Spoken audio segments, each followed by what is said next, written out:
எனது அன்பு நேயர்களே, வணக்கம். உலகெங்கும் வாழும் டிவைன் டைவ் தமிழ் சேனலின் மகர ராசி அன்பர்களே, உங்களை இந்த சிறப்பு பதிவிற்கு அன்போடு வரவேற்கின்றேன்.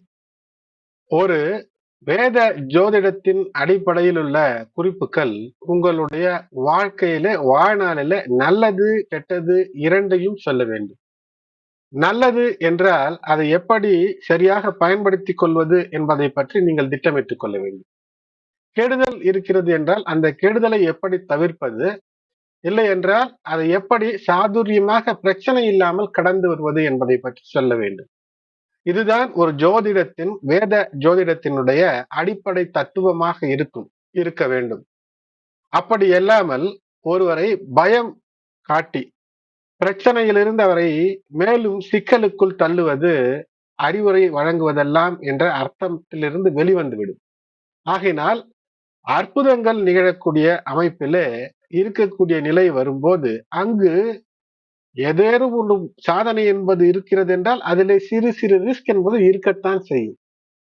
இந்த காலகட்டம் என்பது இந்த 2025 துவங்கிய மார்ச் மாதத்துக்கு பின்பாக உங்களுக்கு வெள்ளி முளைத்து விட்டான். வெள்ளி என்றால் சுக்கிரன்.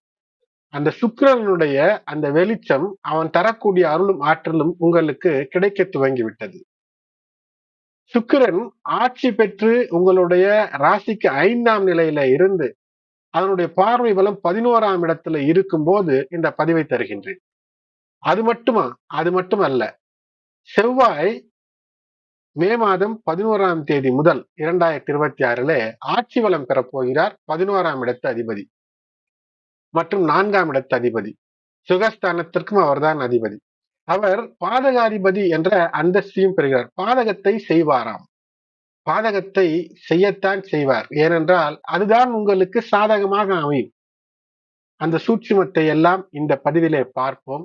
மேலும் அஷ்டம நிலையிலே கேது கஷ்டங்களை எல்லாம் தவிர்ப்பதற்கு உங்களுக்கு அதீத ஞானத்தை தருகிறான் என்ற சூட்சுமத்தையும் மிகச் சுருக்கமாக உங்களுக்கு இந்த பதிவிலே தருகின்றேன்.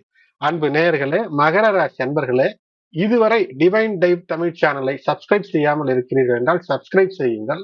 மேலும் உங்களுடைய உற்றார் உறவினர் நண்பர் மகர ராசி மகர லக்னத்தில் இருந்தாலும் அல்லது ராசி மகரம் லக்னம் எதுவாக இருந்தாலும் இந்த பதிவு பொருந்தி வரும்படியாக உங்களுக்கு கணித்தும் பராசர ஜோதிடத்தின் அடிப்படையிலே தொகுத்தும் தந்திருக்கின்றேன். அதனால் அவர்களுக்கும் ஷேர் செய்யுங்கள். உங்களுடைய ஆதரவு இன்றியமையாதது, மிக முக்கியமானது. சரி, அஷ்டமத்தின் அற்புதங்களை தரக்கூடிய மாதமாக அமைகிறது. அது மட்டுமல்ல, தொடர்ந்து இந்த பராபவ சித்திரை துவங்கிய வெற்றிகள் பல குவியக்கூடிய வருங்காலம் என்பது வசந்தமாக மாறக்கூடிய அமைப்பை தருகிறது. இனி பொற்காலத்தினுடைய துவக்கம்தான்.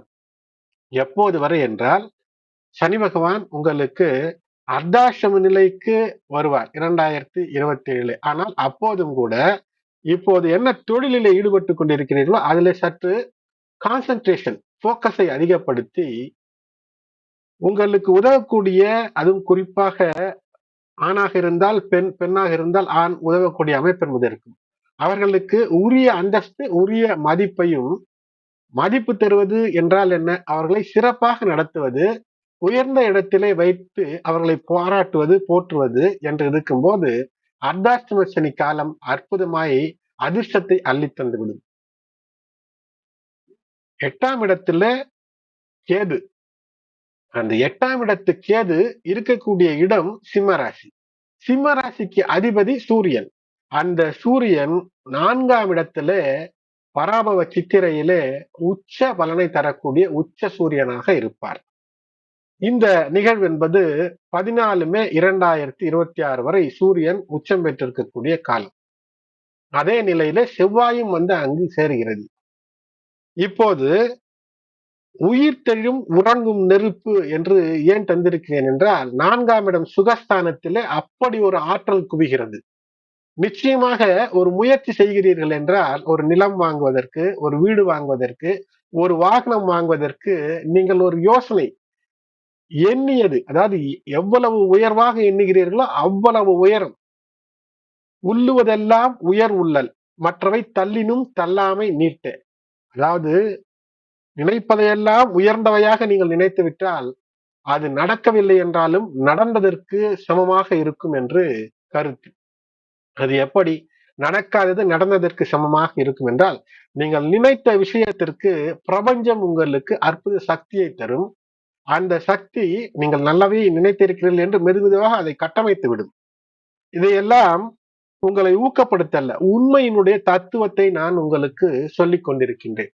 ஆழ்ந்த அனுபவத்தின் அடிப்படையில கிட்டத்தட்ட ஒரு 20,000த்திற்கும் மேற்பட்ட மகர ராசி என்பர்களுக்கான ஜாதகங்களை ஆராய்ந்திருக்கிறேன், ஆலோசனை தந்திருப்பேன். அப்படி இருக்கும்போது வெற்றிக்கான வழி இருக்கக்கூடிய இடத்துல தொடர் உழைப்பு என்பது மிகப்பெரிய ஒரு வெற்றியை தந்து விடுவதாக அமைந்து விடுகிறது. சூரியன் செவ்வாய் இணைந்து இருக்கக்கூடிய நாட்கள் சில என்றாலும் கூட இந்த சித்திரை மாதத்துல ஒரு 5 நாட்கள் தான் இந்த இணைவு இருக்கும். அதன் பின்பு சூரியன் ரிஷபராசிக்கு மாறிவிடுவார், வைகாசி சூரியனாக. ஆனால் இந்த காலகட்டத்தில் மிகப்பெரிய ஆற்றல், நினைத்தது நடக்கும், உயிர்த்தெழும் உறங்கும் நெருப்பு என்று அதனால்தான் தந்திருக்கின்றேன். ஆண்டியாக இருக்கிறீர்கள் என்றாலும் கூட அரசனாக மாற்றிவிடக்கூடிய அமைப்பு. இப்போது சிலர் 1 கோடி வைத்திருப்பார்கள், ஆனால் அது போதாக்குறையாக இருக்கிறது. தேவை 10 கோடி. அப்போது அது ஆண்டித்தனம் தான். ஒருவனிடம் 100 ரூபாய் தான் இருக்கும், அவனுக்கு தேவை எதுவுமே இருக்காது.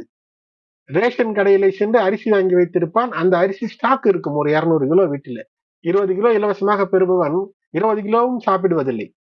ஆகையினால் தேவைக்கு ஏற்பத்தான் ஒருவன் ஆண்டி அரசன் என்ற விஷயமெல்லாம் இருக்கும். தேவைக்கு அதிகமாக இருக்கிறது என்றாலே அவன் அரசன் தான், எந்த ஒன்று இருந்தாலும். ஆகையினாலே அப்படி வெற்றி, நீங்கள் எதை நினைத்து சந்தோஷம் உங்களுக்கு இருக்கிறது என்று நேர்மறையான விஷயங்களில் நினைத்திருக்கிறீர்களோ அப்படி ஒரு வெற்றி அற்புதமாக தந்துவிடும். கேது மகம் நட்சத்திரத்திலே, கேதுவினுடைய நட்சத்திரத்திலேயே இருக்கக்கூடிய காலம்.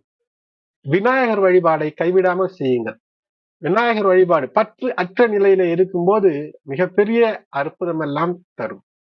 இந்த 2025 2027 காலகட்டம் என்பது இந்த அஷ்டம கேது இருக்கக்கூடிய நிலையில, கேதுவினுடைய நட்சத்திரத்துல இருக்கும்போது கேதுவிற்கு வீடு கொடுத்திருக்கக்கூடிய சூரியன் ஆட்சி பெற்று, சூரியன் இருக்கக்கூடிய வீடு மேஷ ராசி, அதற்கான ராசிநாதன் செவ்வாய், அவனும் ஆட்சி பெறும்போது ஆன்மீக நாட்டம் என்பது வேண்டும். அதற்காக சாமியாராக வேண்டும் என்று சொல்லவில்லை.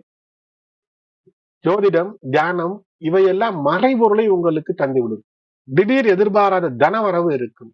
ஒரு ஆபத்து என்றால் ஒரு இன்ட்யூஷன், உள்ளுணர்வு மூலமாக தப்பித்துக் கொள்ளக்கூடிய அமைப்பை மன அமைதி தியானம் தந்துவிடும். கடன்களிலிருந்து விடுதலை மெதுமெதுவாக கிடைக்கும். சிலருக்கு கடன்கள் மூலமாக மிகப்பெரிய முன்னேற்றம் இருக்கும். ஆரோக்கியம் நிச்சயமாக சற்று கூடுதல் கவனம். மன உளைச்சலை தவிர்த்துக் கொள்ளுங்கள்.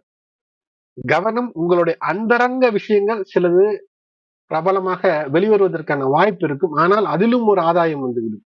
சுபகாரியங்களுக்கு இருந்த தடைகள் எல்லாம் நீங்கும். ஆகினால் தடை இருக்கிறதா என்ற ஆராய்ச்சி செய்து ஒரு விஷயத்தை துவங்கும் போது அந்த தடைகளை தகர்த்தெறியலாம். நிச்சயமாக இந்த கேது, செவ்வாய், சூரியன் அந்த ஆற்றல் எல்லாம் 8ஆம் இடம், 4ஆம் இடம் இவையெல்லாம் மிகப்பெரிய அற்புதத்தை தருகிறது. 8ஆம் இடம் என்றாலே மறைந்திருக்கக்கூடிய விஷயங்களிலிருந்து மிகப்பெரிய தனலாபத்தை தரும்.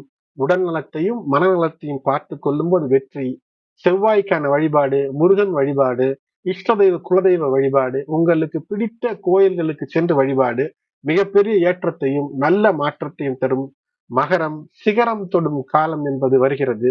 சிகரத்தையும் தாண்டிய சிறப்புகளையும் பெறுவீர்கள். அன்பு நேயர்களே, இந்த பதிவு பயனுள்ளதாக இருக்கிறது என்றால் லைக் செய்யுங்கள். மேலும் உங்களுடைய உற்றார் உறவினர் நண்பர்களுக்கும் இந்த பதிவினை ஷேர் செய்யுங்கள். நன்றி.